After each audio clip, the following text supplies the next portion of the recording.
Inmediatamente a nuestro panel de conversación, modificando los volúmenes de los audífonos, como siempre hacemos a esta hora, para saludar a nuestra editora general, Montserrat Rolano. ¿Cómo estás, Monse? Buenos días. Muy buenos días. Sí, pues, ¿Cómo estás tú?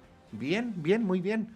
Saludando a nuestros panelistas, en primer lugar, lo tenemos a nuestro lado, al diputado de la Federación Regionalista Verde Social, Jaime Mulet. ¿Cómo está, diputado? Bienvenido. Muchas gracias, como siempre, por estar acá. Muchas gracias a ustedes, aquí estamos muy bien, muy bien. Y como siempre, con esa sonrisa que la caracteriza, a pesar de que los temas puedan ser ingratos, saludamos a la socióloga y integrante del Observatorio de Género y Equidad, Teresa Valdés. ¿Cómo estás, Tere? Bienvenida. Estás con... Saludando a la radio que está de aniversario también. Sí, pues estuvimos de aniversario ayer y hoy día, recordémoslo, está de aniversario nuestra Universidad de Chile.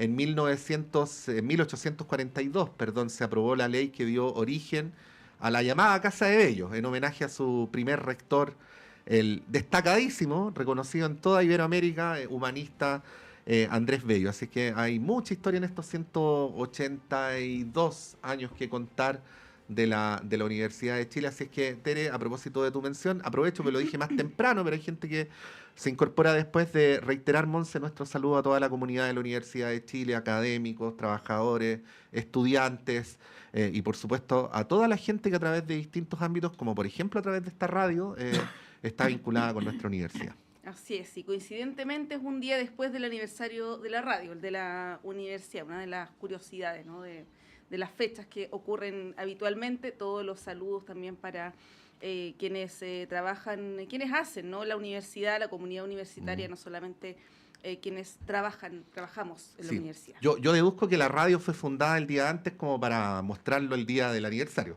¿no? Como puede ser, circo. Es una teoría plausible. Sí, bueno, en fin. Bueno, pero vamos de lleno a los temas, como dice Pato, que nos son muy gratos últimamente. Y quería partir con el caso, el llamado caso Monsalve, que nos tiene hablando de este tema hace ya un mes, ¿no? Casi exacto, un poquito más de un mes. Han salido nuevos antecedentes. En unos minutos más se retoma la audiencia de formalización. Probablemente salgan más antecedentes en la arista judicial, podríamos decir. Se sabe, por ejemplo, y todos los días con un poco de morbo también se van dando cuenta de detalles respecto de aquella noche del 23 de septiembre, de ese domingo 23 de septiembre, pero eso es una cuestión que está en sede judicial y creo que ahí es donde debiera quedar. No nos corresponde tampoco, creo, referirnos a esos detalles, pero sí, desde el punto de vista político, hacer algún análisis. Lo comentabas tú, Pato, más temprano con el senador Insulza, que hacía una especie de crítica al manejo que ha tenido el gobierno comunicacionalmente, ¿no? Dice que plantea en el fondo que el gobierno debiera haber mantenido cierto silencio, ¿no? en este caso, y no salir a hablar como lo ha hecho. Desde el punto de vista político, diputado, quería preguntarle cómo ve el manejo que ha tenido la moneda en este caso hasta el día de hoy, ¿no? Ayer había como varios diseños. Uno es apuntar al tema de que, a propósito de una carta que firmaron varias militantes oficialistas, entre ellos estaba ahí Teresa, el tema de que no tiene por qué pagar el pato dos mujeres o mujeres, ¿no? del gabinete por un hecho puntual que cometió, en este caso, Manuel Monsalve. Ahora la estrategia pareciera ser, lo dijo ayer la ministra Jara, que sea Monsalve quien hable, quien dé la cara y que se haga cargo de sus actos, ¿no? Que va un poco en esa línea. ¿Qué le parece el diseño comunicacional que ha tenido el gobierno estas últimas semanas y estas últimas horas? Bueno, muchas gracias. En primer lugar, mis felicidades a la Universidad de Chile y mi saludo atrasado por un día a la radio a ustedes. Muchas gracias, diputado. Por la gran contribución que ha hecho Chile, obviamente la universidad durante tantos años y la sigue haciendo, y la Radio Universidad de Chile también por su apertura y la posibilidad de hacer análisis también a propósito de la invitación a este programa y de radioanálisis, digamos, y de todo lo que entregan. No está de más decirlo. Y lo digo a propósito también de la pregunta.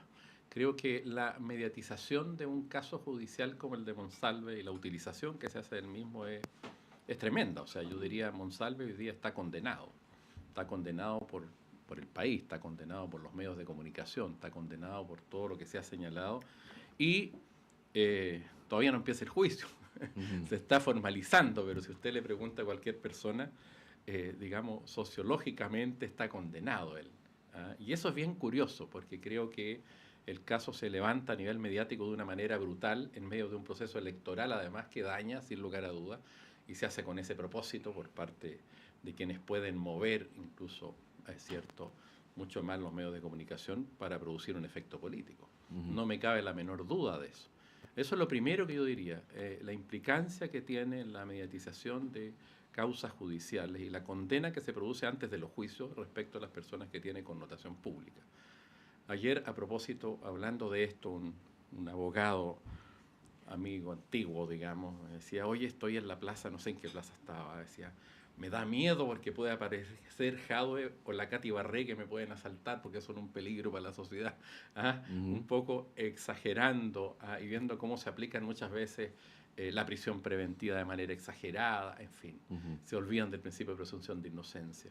Ahora, respecto de la pregunta directa, quería hacer esa observación porque me parece importante poner las cosas en su justa dimensión. ¿Quién debe juzgar a Monsalve? Bueno, la justicia, un tribunal oral, son 3 jueces o juezas, digamos, que lo debieran hacer en su momento, ¿cierto? Sin perjuicio de todo lo que uno suponga, digamos, o de los hechos que se han dado a conocer. Pero creo que se ha usado esto. Ahora, ¿cómo ha actuado la moneda? Yo creo que con algunos niveles de inocencia en algún momento. Creo que esa conferencia de prensa del presidente larga genera obviamente mucho ruido, pero está la voluntad de transparentar su acción, su participación en un hecho que obviamente golpea muy dentro del gobierno, muy cerca del presidente, por una alta autoridad de la República, ¿cierto? Pero creo que la moneda no ha pecado en el sentido de ocultar información, te fijas todo. Entonces se focaliza en si el presidente supo o debió haber tomado algunas decisiones algunas horas antes o después que la tomaron, en fin, toda la discusión que hay, que creo que es importante, pero creo que no es lo más relevante. Creo que la moneda ha puesto todo a disposición, incluso la declaración voluntaria del presidente, la ministra del Interior, y lo que hayan hecho otro tipo de funcionarios, ¿cierto? Bueno, obviamente hay decisiones de distinto nivel. Hoy día el gran tema es que supo Gabriel de la Fuente el día 10 y otra persona también habría sabido el día 10, pero bueno, es Gabriel de la Fuente, el jefe de gabinete, respecto de un cargo delito. Confianza del subsecretario, Claro, del presidente. y respecto a un delito de acción privada, que la violación es un delito de acción privada, a propósito, lo que no obliga al funcionario a tener que denunciarlo, y creo que es importante también tener ese punto de vista. Y no quiero con esto minimizar el hecho por ningún caso, sino que poner las cosas en su justa dimensión. Yo defiendo la acción de la moneda. Creo que el vendaval en medio de un proceso electoral mediático que hay, la utilización que hace particularmente la derecha y los medios de derecha del caso, creo que obviamente generan confusión en la opinión pública y siempre las cosas después de los hechos pudieron haberse, ¿cierto?, hecho, valga la redundancia, de mejor manera, digamos. Sí. Pero yo creo que ha habido en ese sentido una actuación transparente del presidente. No hay una contradicción como se dice hoy día, incluso en el decano, ¿cierto?, de los medios escritos en este país, respecto de lo que declaró el presidente en esa conferencia de prensa y lo que declaró en el tribunal. Yo he leído las dos y la verdad es que pueden haber énfasis de una u otra cosa que en dos relatos distintos. No es lo mismo ir a hablarle al fiscal, ¿cierto?, cuando tú declaras como testigo, que hacer una conferencia de prensa que puede ser más coloquial, más improvisado, pero son los mismos hechos relatados en los mismos tiempos. Pero buscan énfasis para decir, mire, mintió o dijo una cosa distinta. Eso es absolutamente falso. Creo que el gobierno ha sido coherente y, claro, pudo haber actuado a lo mejor después de la guerra somos todos generales. Tere, bueno, rememorando la entrevista que tuvimos hace poquitos minutos con el senador Insulza y también tratando de hacer una síntesis de una parte de lo último que dijo el diputado Mulet, hay dos cosas que se han dicho en este rato acá en la radio que quería poner a tu consideración, ¿no? Que pueden parecer contradictorias, pero pueden ser ciertas al mismo tiempo. Por un lado, esto que señalaba el senador Insulza como una suerte de fijación mediática, ¿no? Se refería, por ejemplo, al Mercurio como el medio de Monsalve, ¿no? Y dijo que el Mercurio estaba titulando todos los días con el tema Monsalve, Cuestión que es una constatación, ¿ah? No es una opinión, si uno Son revisa todos los diarios igual. Sí, pero bueno, él se refirió al Sí. mercurio, ¿no? Pero señaló ese punto, ¿no? Que había como una fijación con el tema. Por otro lado, aquí el diputado Muleta ha defendido la transparencia del gobierno, lo cual es algo que ha sido valorado por los partidarios del Ejecutivo, en fin. Pero dicho esto, que también lo decía el senador Insulza, él se refería a... Porque toda virtud puede convertirse en un demérito Así cuando es es. excesiva, ¿no? A Así un es. exceso de transparencia, ¿no? O sea, que el presidente no tendría por qué haber dicho todo lo que dijo, no solamente por un tema comunicacional, sino que lo expone al interrogatorio del fiscal, como estamos viviendo en una época además donde toda declaración ante los fiscales se filtra, termina dándose la vuelta completa y lo que dijo en el punto de prensa, que le da herramientas al fiscal para interrogarlo, termina siendo contrastado con lo que dijo en esa declaración, y así entonces donde se produce esta perpetua rueda mediática, o perpetua hasta el momento, por lo menos, ¿no? ¿Qué podrías decir sobre estas dos dimensiones? A mí lo que me pasa es con que este esfuerzo de salir de los temas de fondo de lo que pasa en el país, esta utilización que tiene claramente un interés político y que ese interés político saca, digamos, incluso, digamos, algo que podría ser utilizado profundamente para avanzar en transformaciones culturales, usado solamente digamos, atacar al gobierno, atacar al presidente. Yo creo que estamos aprendiendo mucho, que todos después de la batalla son generales y que efectivamente más transparencia, menos transparencia. Lo que está claro que el Ejecutivo ha puesto toda la información a disposición, va a seguirla poniendo, en eso no hay ninguna duda, comparto plenamente lo que ha dicho el diputado Muleta aquí. Pero a mí me preocupan otras cosas, me preocupa, digamos, porque este tema que estamos enfrentando ha hecho transparencia respecto a nuestra cultura. Está planteando cómo nuestra cultura incluye, digamos, los privilegios masculinos respecto de las mujeres. Y si uno ve las cifras, han de saber ustedes que el año pasado en Fiscalía a 45.000 casos por violencia sexual. Entonces, este señor Monsalve, el señor Valdivia, no sé cuántos son, uno más dentro, 45.000 del año pasado, no sé cuántos llevamos este año. Y este es el tema de fondo. El tema de fondo es por qué, ¿no es cierto?, nuestra cultura sigue entendiendo que las mujeres estamos, ¿no es cierto?, para subordinarnos o ser, digamos, manipuladas o expuestas, digamos, al deseo masculino, digamos, en el ámbito de la intimidad y la sexualidad. Entonces, a mí me parece genial, digamos, mirado ya más desde lejos, Ujú. que estamos obligándonos, y también la derecha de pronto descubrió la violencia sexual y de pronto está rasgando vestidura, a que efectivamente tenemos que dar unos pasos enormes, que los medios de comunicación tienen una tremenda responsabilidad, que yo les exijo a los medios de comunicación una postura ética, que deberían estar sistemáticamente ayudando y preguntándose cómo vamos a impedir que esto vuelva a suceder, cómo vamos a impedir que siga sucediendo independientemente de cómo termine, digamos, la sentencia, etcétera, etcétera. Con todo lo que ya tenemos, lo que estamos viendo, ¿no es cierto?, es una cultura que, digamos, de alguna manera ampara, aplica, y uno ve que el tema del taxista, y uno va viendo aquí y acá, ves cómo una cultura funciona en beneficio, digamos, de la voluntad, digamos, de un señor, porque la violencia no es, cuando se mira desde la salud y se piensa en los problemas de la salud, no es que ibas pasando por la calle y te cayó un macetero encima. Aquí hay un elefante en la sala que se llaman varones, que se llaman Ujú. los hombres. ¿Qué estamos haciendo respecto de este problema? Porque no es que suceda como una infección de virus, estos son personas. Entonces yo aspiro a que esto que está sucediendo, que es brutalmente doloroso, donde hay una mujer que es una sobreviviente, como somos sobrevivientes miles de mujeres respecto de acoso y abuso sexual, ¿no es cierto? ¿Cómo, no es cierto?, vamos a estar avanzando hacia una cultura, una sociedad que rechace definitivamente. Y los medios tendrían que estar en esa perspectiva, Ujú. entregando herramientas, tendrían que estar tratando, usando un lenguaje, digamos, que permita a las mujeres no sentirse con esto, que es lo más grave que tiene, amedrentadas para no denunciar. Lo que estamos viviendo, ¿no es cierto?, es la demostración de cuidado, si te pasa no digas nada, porque mira cómo quedas en el despoblado, mira lo que te puede pasar si llegas a decir algo.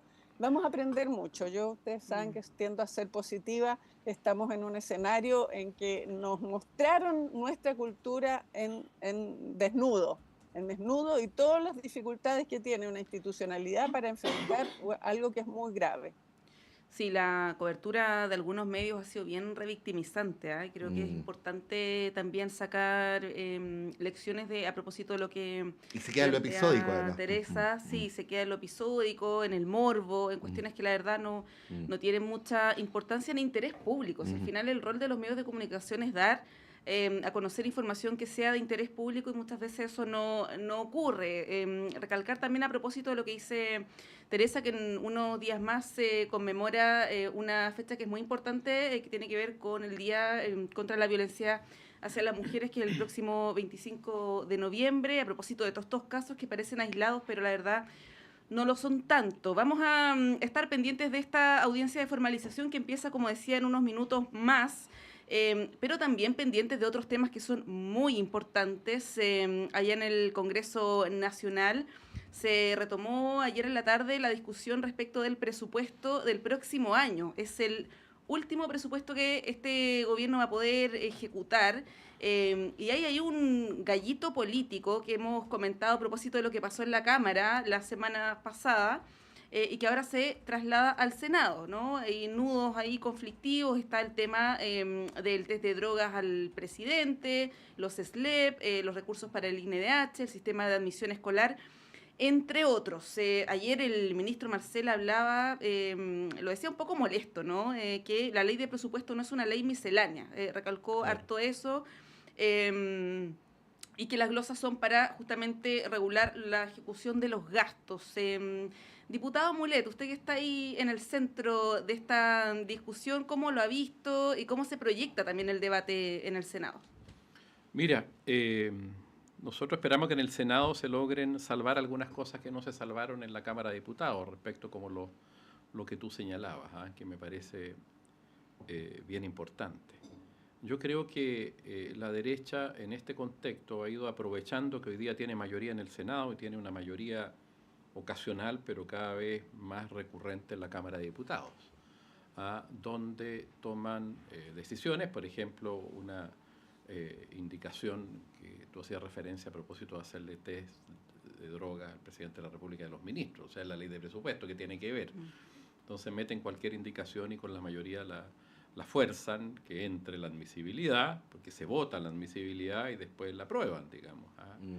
Que uno puede estar de acuerdo con eso, digamos, pero el punto es el contexto en el que se da. Sí, pero no se verbaliza como una política pública de carácter No. general. O sea, hay un mensaje implícito Hay un cuando mensaje, se hace claro. cuando se pone el tema del test de droga respecto a estas autoridades, ¿no? Claro, Sí, lógico. Sí, no hay interés, digamos, es un interés político directo.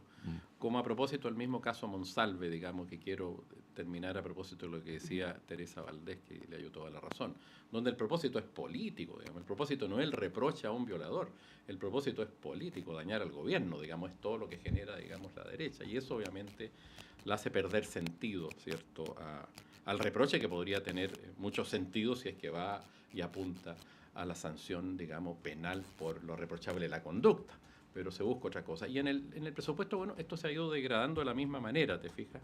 Ahora, lo interesante sí es que pasó al Senado con menos partidas rechazadas que el año pasado.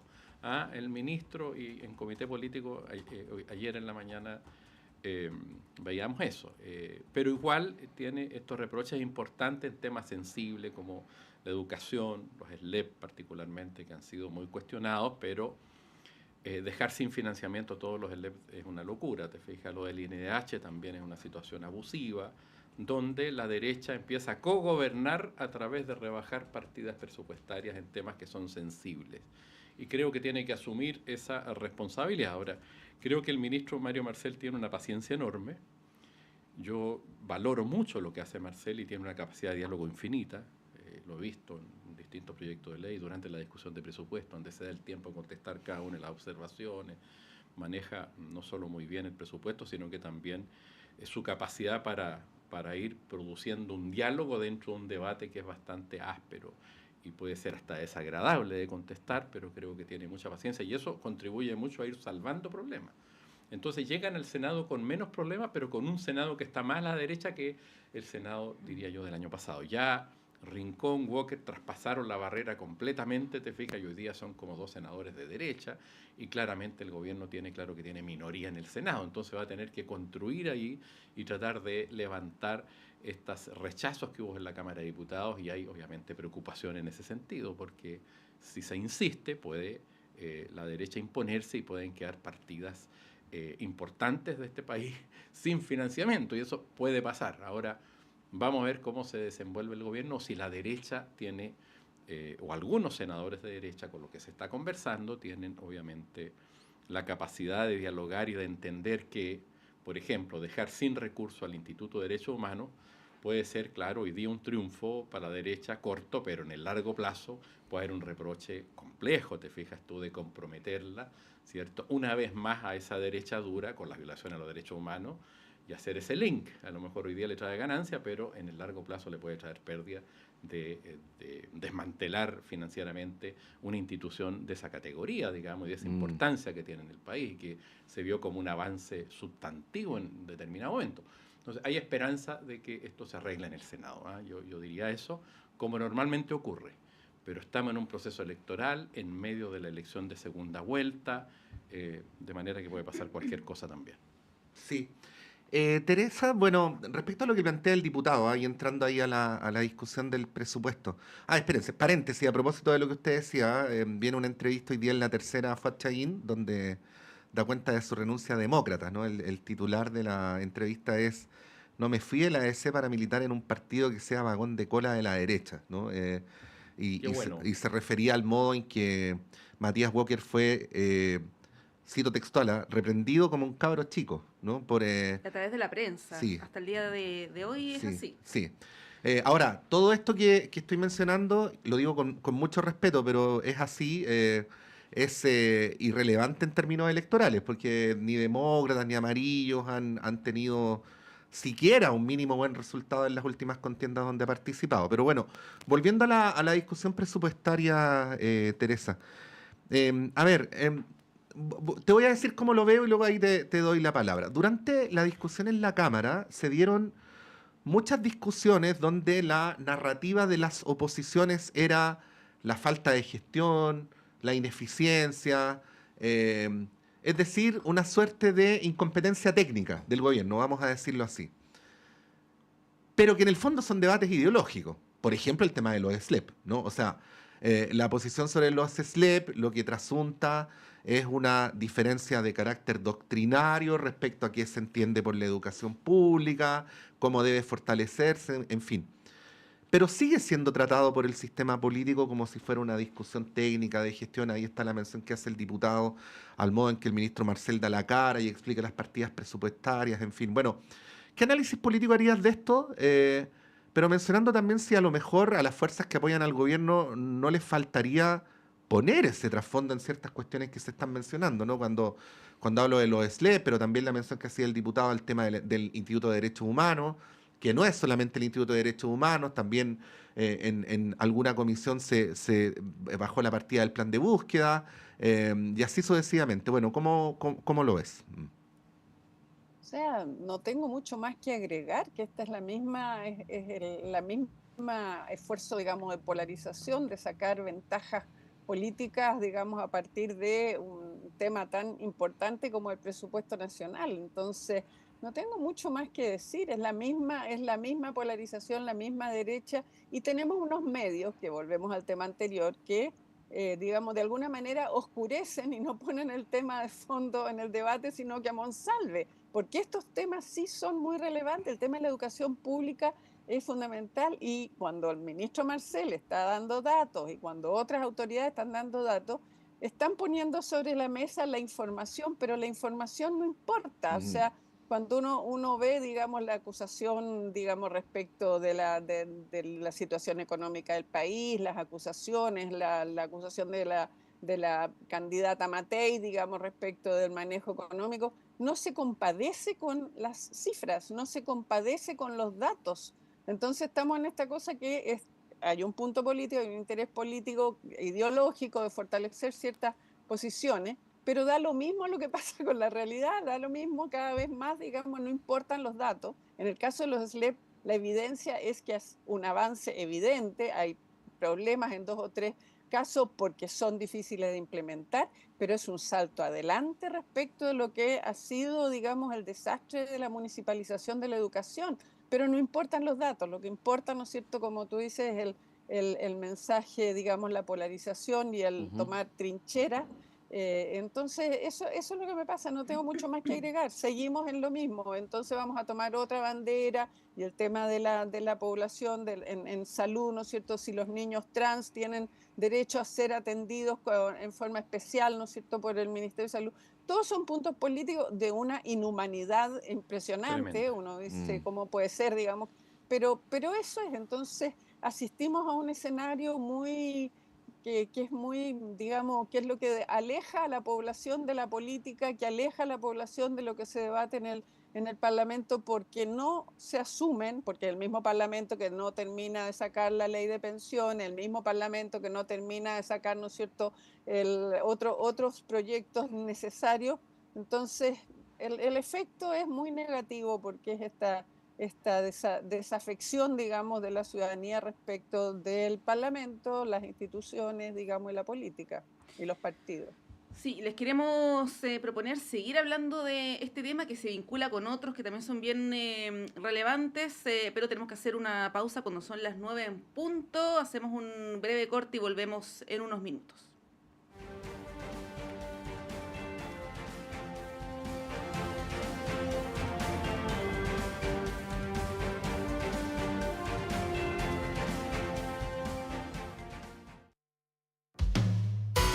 Conciencias y Educación, un programa de la Facultad de Ciencias de la Universidad de Chile dedicado a mostrar el estado de la ciencia de frontera y analizar las políticas educacionales y contenidos programáticos sobre educación científica y educación ambiental. Hola amigas y amigos, soy Raúl Morales Segura, decano de la Facultad de Ciencias de la Universidad de Chile y deseo invitarles a acompañarnos en nuestro programa Conciencias y Educación cada viernes a las 12 horas en Radio Universidad de Chile.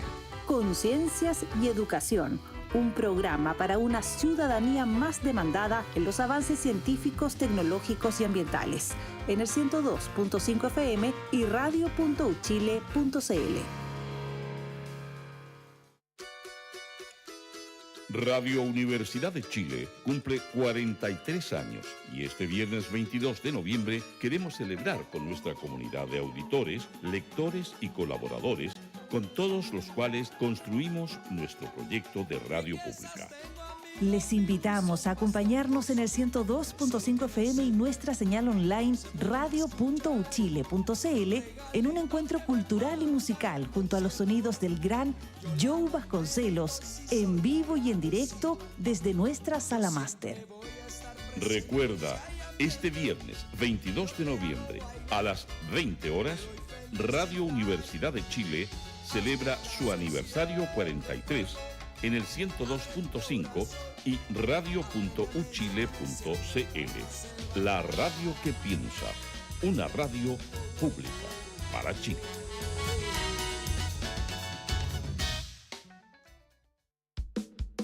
Sábados en la mañana, ¡qué emoción! Con la familia juntos y en sintonía. Música por la radio, pura diversión. Dime el nombre del programa. ¿Ya lo sabes? Así lo creo. Es para niños y grandes y no te lo puedes perder. La respuesta es fácil. ¡Que siga el recreo! Te esperamos todos los sábados a las 9 de la mañana por Radio Universidad de Chile y señal online, en nuestro programa radial para niñas y niños. Programa creado por CRIN Chile y financiado por el Fondo para el Fomento de la Música Nacional, Convocatoria 2024. Que siga el recreo, que siga el recreo y no se acabe más. Aguas Trayén o Cascada en Mapudungún es la mejor agua purificada con tecnología de última generación. Para más información, visite su página web www.aguastrayen.com.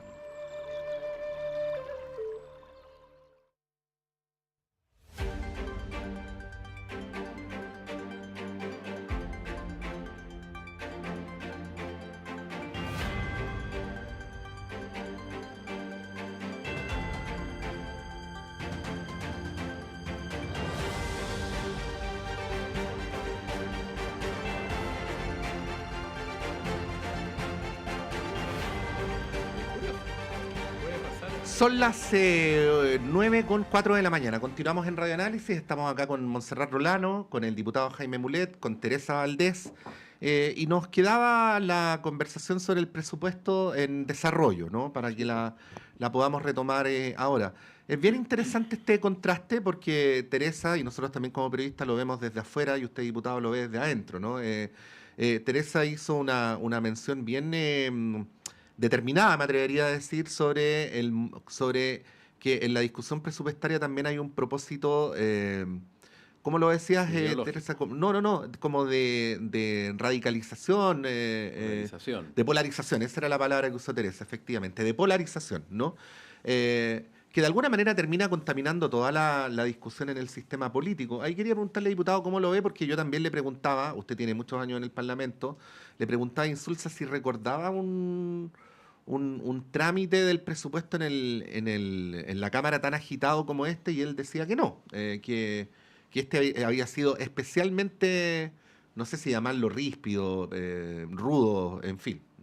O sea, yo creo que hay un problema de mayorías y minorías y hay una disputa ideológica dentro de las partidas que va rechazando la derecha.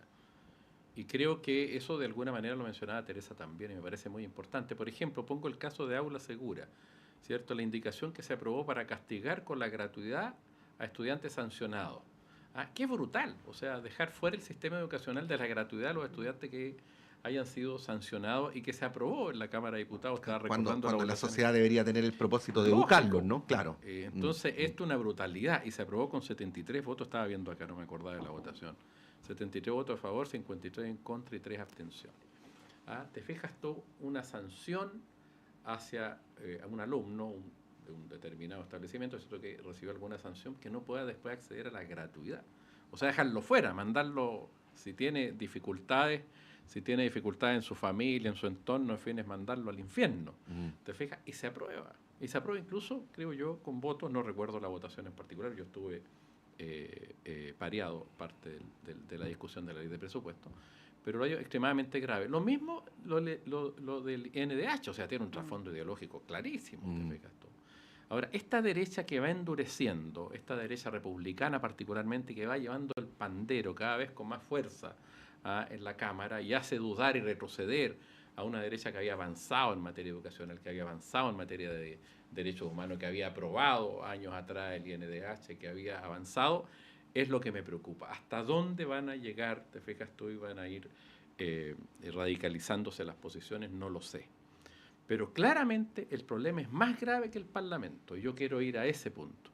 El problema, y ahí tengo una pequeña diferencia, digamos, o lo entendí de esa manera con lo que decía Teresa, el problema no es el Parlamento, el problema también es la sociedad, que está dándole mayoría, y ahí tenemos que ver en qué estamos fallando nosotros, que buscamos obviamente la aprobación de la ciudadanía, los que estamos en la acción política. Pero la ciudadanía le está dando y construyendo mayorías hoy día en situaciones que son, desde mi punto de vista, obviamente bastante complejas. Y no solo pasó en Estados Unidos, no solo pasó en Argentina, está pasando también en Chile.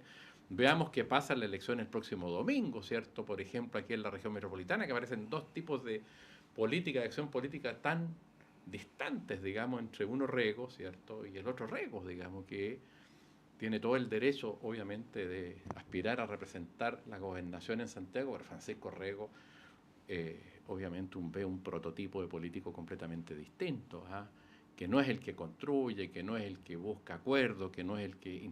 me refiero, uno podría entender esa política más disruptiva que está en el Parlamento, pero para ser alcalde, para ser gobernador, se requieren también ciertas cualidades que claramente no tiene, y uno ve cómo la derecha lo coloca, lo pone, lo está apoyando, la eventual candidata presidencial con todo, y la ciudadanía, bueno, nos estamos quedando atrás, vamos de alguna manera retrocediendo quienes creemos en otra forma de hacer política, quienes creemos, si usted quiere volver al presupuesto, en que un joven, ¿cierto?, que tiene dificultad en un liceo, recibe una sanción, tiene derecho a la gratuidad, tiene derecho a enmendar, tiene derecho a corregir, tiene derecho a rehabilitarse, o el Estado tiene la obligación de mantener los sitios históricos, los sitios de memoria, y una institución tan importante como la institución de Derechos Humanos, pero la ciudadanía no lo está viendo si es que empieza, ¿cierto?, a dar mayorías a quienes no quieren eso. Y ahí hay un problema de fondo complejo que creo yo no estamos sabiendo, entendiendo ni abordando inteligencia, voy a decirlo así, algunos sectores políticos. Bueno, ayer a propósito del presupuesto, la futura candidata presidencial de la derecha, Evelyn Matei, planteó que hizo una especie de proyección señalando que el Ejecutivo, voy a citar textual, va a entregar el gobierno sin un solo peso. Dijo, lo ha dicho el Consejo Fiscal Autónomo, lo hemos visto, nuestro país no está creciendo, no se están generando nuevos ingresos, así que no hay un solo peso, no hay nada de plata. Planteó ayer Evelyn Matei, cosa que fue refutada por el ministro de Hacienda, Mario Marcel, quien dijo que se van a entregar las finanzas públicas totalmente saneadas el próximo gobierno. ¿Por qué menciono esto? Y esto está vinculado con otro debate que les queremos plantear, porque de alguna manera se instala la idea de que el país va en una especie de decadencia, ¿no? En términos económicos, de la seguridad, y hay una suerte de añoranza respecto de tiempos pasados, ¿no? Esto de que siempre los tiempos pasados fueron mejores, particularmente los 30 años. Hay un debate que se ha abierto, es un debate muy de nicho, hay que decirlo, no es algo que esté en la primera línea, pero que se ha abierto a propósito de una entrevista, no sé si la pudieron revisar el fin de semana, Eugenio Tironi, donde hablaba de la figura del presidente Boric y que probablemente su legado se iba a asimilar más al expresidente Elwin que a Salvador Allende.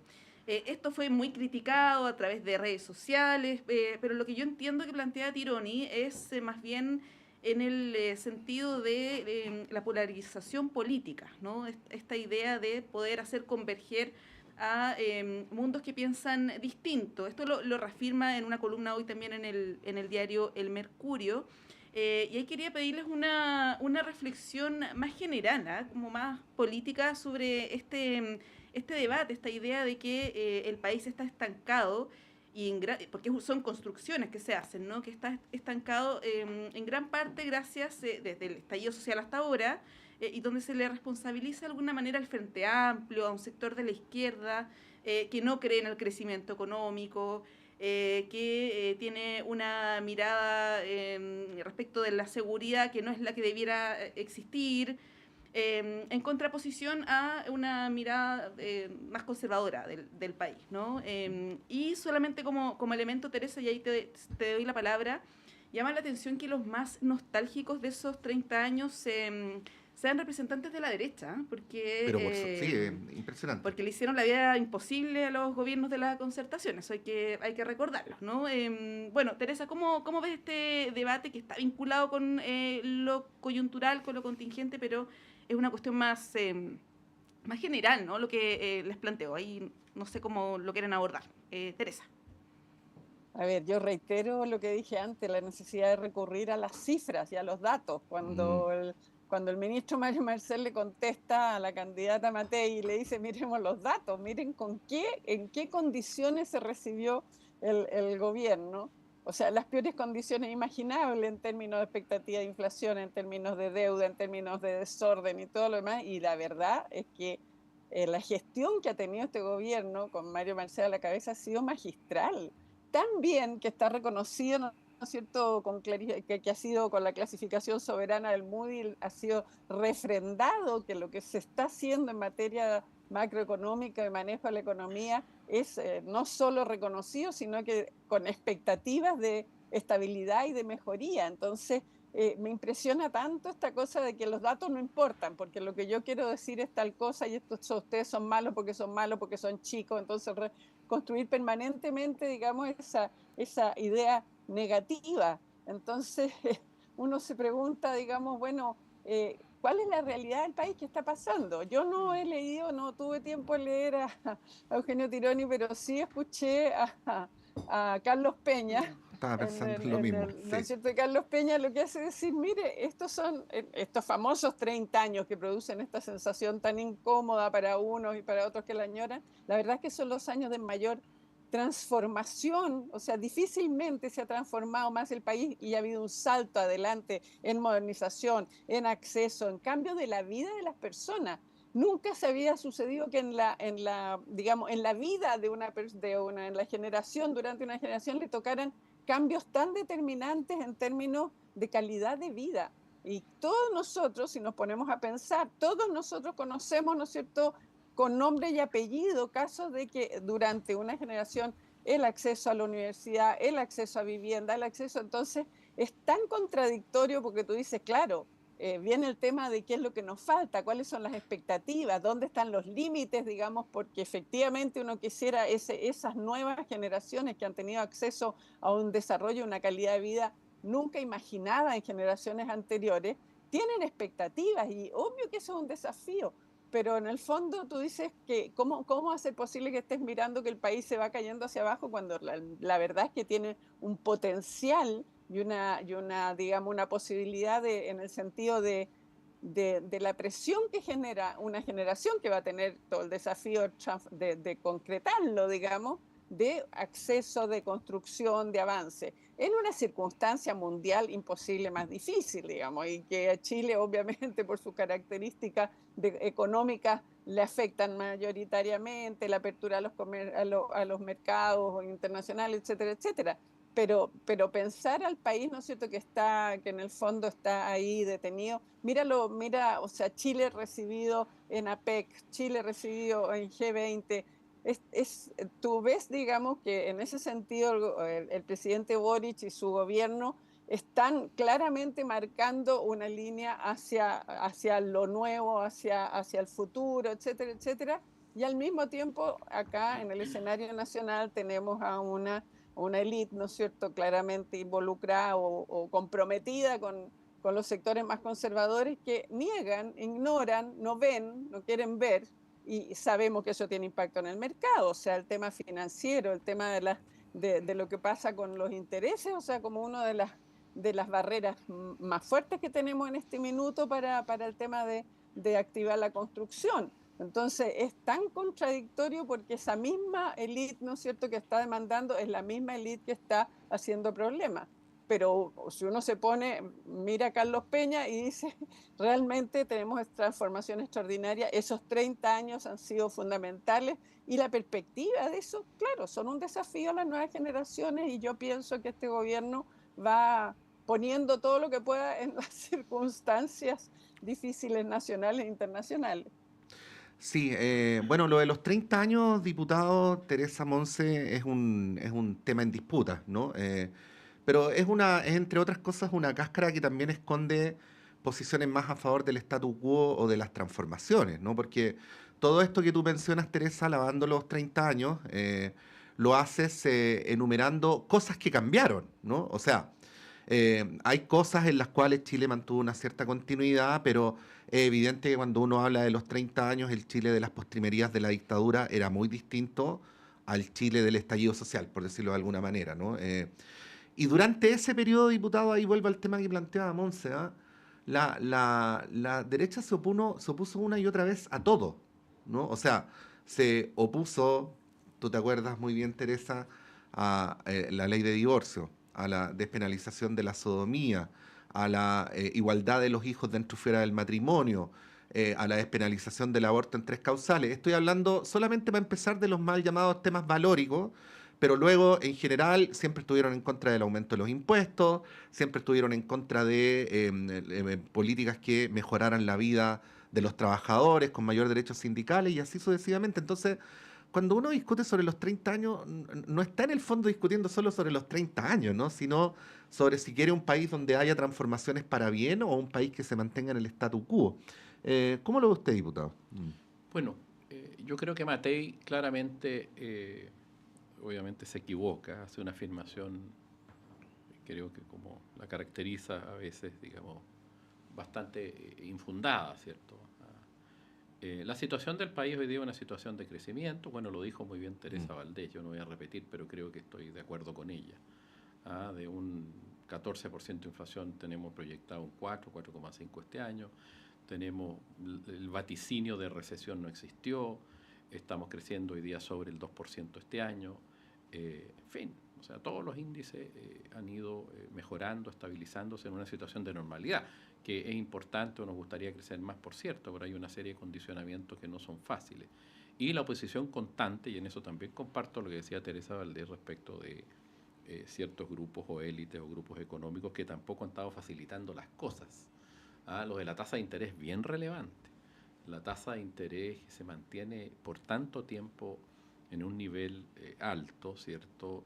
Y las restricciones que hay para acceder a crédito, particularmente el tema de la construcción es muy relevante porque genera mucho trabajo y ha costado mucho, particularmente por las altas tasas de interés que hoy día hay.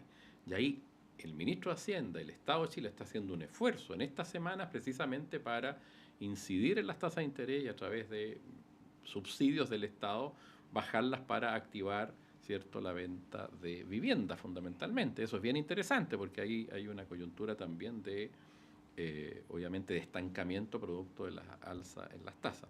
Tenemos un ministro de Hacienda extremadamente responsable, a veces yo creo que demasiado. El endeudamiento al que ha llevado este gobierno es el más bajo de los últimos 4 gobiernos. O sea, el endeudamiento ha aumentado menos que en los últimos 4 gobiernos. Y eso hay que tenerlo claro también. A nosotros a veces nos gustaría que, porque hay quienes sostienen que hay margen para más endeudamiento para hacer mayor nivel de gasto social, que es lo que está requiriendo la gente frente al aumento de las cuentas de la electricidad, por ejemplo, y otros problemas que se enfrentan, o para meter más recursos para listas de espera en salud, etcétera. Pero es extremadamente responsable, de manera que las expresiones de Matei son absolutamente destempladas, como te caracteriza, digamos, e infundadas. Creo que eso es así. Respecto a los 30 años, bueno, yo creo que ese debate de fondo es un debate complejo, digamos. Pensemos en el estallido, ¿cierto? A propósito de los 30 años, los 30 pesos, no son 30 pesos, son 30 años, y hay un reproche a los 30 años de la ciudadanía que se expresan en lo que conocemos como el estallido social y lo que pasó después. Yo creo que Chile sigue siendo un país tremendamente injusto, y creo que ese es el punto que no hemos logrado resolver, no obstante los avances que hubo en los 30 años, que sin lugar a dudas los hubo, y avances significativos como los que se han relatado acá, especialmente el tema educacional es muy importante porque eso es desde todo punto de vista beneficioso, te fijas, el acceso a la universidad, en fin, pero sigue siendo un país tremendamente injusto, ¿cierto? Con una de las peores distribuciones de ingresos de América, con México, y eso creo que a quienes estamos en el lado de la fuerza o del mundo progresista, obviamente nos complica, nos incomoda y queremos avanzar en buscar un país más equilibrado. No es justo que el gran desarrollo minero se haga a costa de pueblos como Tierra Amarilla, como Copiapó, que son verdaderas zonas de sacrificio muchas veces. No es justo que el desarrollo de las forestales sea contra las comunidades que están aledañas con la destrucción de caminos, con el deterioro. No es justo pobres, que además, los salmones, te fijas tú, y estos grandes recursos, grandes exportadoras lo hagan y terminen liquidando la actividad de los pescadores artesanales y de la gente de menos recursos. Se ha ido construyendo así este crecimiento, ¿cierto? Y se va concentrando la riqueza. Somos muy aversos a los impuestos. Entonces creo que hay un espacio para construir este país, para avanzar hacia un país más justo. Y está la incomodidad. O sea, lo que se avanzó, pero falta. Y es justo que se haga. Y existen los medios para que se haga. Y creo que tenemos una oligarquía, voy a usar expresamente, no me gusta mucho la palabra, pero un grupo que de alguna manera tensa y frena avances que pueden hacerse democráticamente de mejor forma y más rápidamente. Y eso lo revelan las discusiones, la ley de presupuesto, donde grupos de derecha, y lo revelan las discusiones que hubo durante los 30 años, donde usted recordaba, ¿cierto?, los casos en que la derecha siempre se opuso al avance en materia laboral, en general, todo tipo de avance. Está muy metida esa oligarquía en la política, ¿cierto?, frenando cambios estructurales que podríamos perfectamente hacer sin generar una revolución, digamos, o una revolución de sangre, que obviamente tampoco soy partidario de ello. Pero creo que hay espacio para eso, espacio para avanzar más. Y yo creo que esa es la inquietud que está. Respecto de... Quiero también señalar una cosa de Tirón y de Peña, que hay una cosa que a mí me preocupa, y quizás que a mí me preocupa. Han ido instalando una precandidatura presidencial de Toá en general. Sobre todo Tironi. Tironi, claro, que de alguna manera... El otro día, no sé si Peña o alguien tú dices dijo, que se le nota, ¿no? Entre Bodanovich y Toá, en fin. Y yo, la verdad, que respeto mucho a Toá. Creo que es una gran ministra del Interior. Pero también me recuerda los problemas que hubo durante los últimos 30 años de alguna manera. Me refiero a las críticas. Yo que me salí de la concertación, lo digo, te fijas, que pensaba que había que avanzar más rápido en el país. Y creo que esa disputa legítima se va a dar también dentro del conglomerado, pensando en lo que viene más adelante. Se va a dar entre un liderazgo más tipo concertación, digamos, tipo Tironi, voy a decir así, tipo concertación Tironi, respecto de otros liderazgos un poquito más progresistas, creo yo, y quizás se reproduzca esa situación que hubo en la nueva mayoría o en la concertación. Porque tengo mis diferencias con eso, y creo que el país puede y debiera avanzar más rápido. O sea, yo fui parte de las críticas a la concertación y terminé yéndome a la concertación en algún momento. Y lo digo un poco para alimentar el debate. Sí, se tiende a hacer este debate un poco en blanco y negro, ¿no? Como quienes critican los 30 años son de alguna manera satanizados y por otro lado... los que la defienden también. Los que la defienden también, ¿no? Sí. Y cuando se invisibilizan los avances, creo que eso también no va quizás en la línea más honesta intelectualmente, ¿no? Pero ahí, Teresa, bueno, a propósito de lo que dice el diputado Mulet, ayer lo hablábamos también, creo que nunca había pasado, no sé si ustedes se acuerdan, que la centroizquierda no tenga un liderazgo nítido, visible a poco tiempo de una elección. Estoy pensando, ninguno, absolutamente ninguno, salvo el caso que se menciona de Carolina Toá. Estamos pensando que el próximo año, abril, mayo, debieran ser las primarias presidenciales, el primer trimestre, digamos, y hasta el momento estamos a fines del 2024 y no hay nadie que a uno se le pase por la cabeza. Yo he hecho ahí algunas encuestas entre mis cercanos y todos coinciden en lo mismo. No sé, ahí, Teresa, ¿cómo ves eso, ¿no? El tema de la falta de liderazgo en la centroizquierda es un tema que preocupa al sector, por lo menos, ¿no? ¿Cómo lo ves tú? Que son dos cosas, es la falta de liderazgo y la falta de la propuesta. Entonces, en el fondo, es bien difícil tener liderazgo sin propuesta y hemos tenido, yo creo que estamos sometidos a una situación de profunda reflexión y de crisis. Hay muchos grupos pensando en este tema desde distintos lados, que están reuniéndose, más grupos más chicos, más grandes, y de verdad que todavía no hay una propuesta, porque en el fondo, ¿qué se hace con todo esto, con los avances y con los problemas de los avances, con los déficits? Comparto plenamente lo que dice el diputado Mulet respecto de las deudas de desigualdad, las deudas de miles de cosas, los problemas que tiene el modelo de desarrollo que tenemos. Sí, pero no tenemos, digamos, no hemos logrado generar una propuesta que además represente y identifique al conjunto de la población.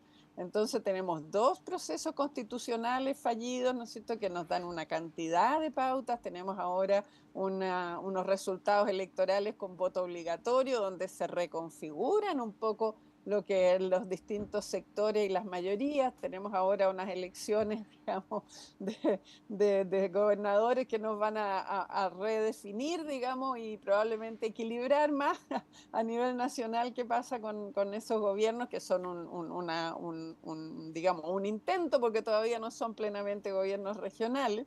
Entonces, bueno, ahí ahí estamos, pues ahí estamos. Entonces, ¿cuál es la propuesta que va a poder llevar adelante o generar esta combinación entre propuesta y liderazgo? Entonces, evidentemente ayer también tanto Peña como Tironi apuestan a Toá y claramente Toá puede representar a un segmento, pero el problema para mí no es ese, el problema es cómo generamos una propuesta que efectivamente pueda representar a la diversidad, porque no podemos tener, digamos, la propuesta fuera de la realidad. Las grandes propuestas, digamos, están caídas, digamos, se cayeron los muros. Entonces no es el tema entre socialismo y democracia, no es entre comunismo, toda la polarización, la verdad es que no es verdad. Entonces, ¿qué es la propuesta? ¿Qué es aquello que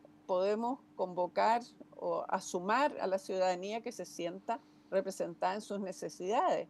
De verdad que es un desafío grande. Entonces, para mí el tema del liderazgo está un poco subsumido en el tema de la propuesta. Están interrelacionados, Claro, sin duda. Claro, que tienen que ofrecerle al país los sectores que no son de derecha, que sea distinto a lo que haría la derecha, ¿no?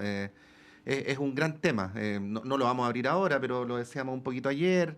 en debates como la seguridad pública, a veces en temas como la macroeconomía, tienden a homologarse las propuestas. Entonces, si es que uno piensa en un votante político tradicional como una persona en búsqueda de alternativas, no necesariamente las encuentra en los sectores que no son de derecha, ¿no? Hoy, ¿no? Por eso es importante lo que dice Teresa respecto a la relación entre candidaturas y programas o proyectos, ¿no? O sea, ¿cómo va a ser el progresismo post-Boric? Creo que esa pregunta todavía no se ha contestado debidamente. Bueno, estamos llegando al final del panel. Teresa Valdés, como siempre, muchas gracias. Un abrazo a la distancia. Gracias. Lamento no estar ahí, pero ya llegaré algún día Eso, a la eso. mesa misma. Diputado Jaime Mulet, muchas gracias. Muchas gracias a ustedes, que estén muy bien. Vamos a ir a un breve alto y a la vuelta Claudio Medrano con ustedes.